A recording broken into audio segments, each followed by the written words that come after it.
jedné zoologické zahrady utekla mladá zebra. Mohla se klidně vrátit, ale protože byla zvědavá, vydala se na zkušenou.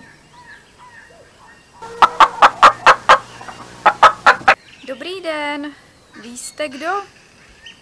My jsme slepičky. Jo, a k čemu jste? My snášíme vajíčka.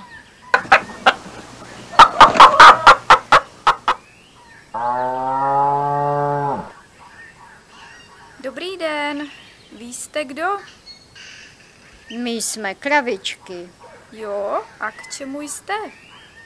Dáváme lidem mlíčko a maso.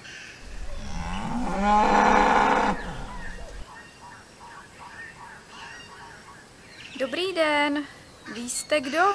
My jsme plemení hřebci. Jo, a k čemu jste? Sundej to pyžamo a my ti to ukážeme.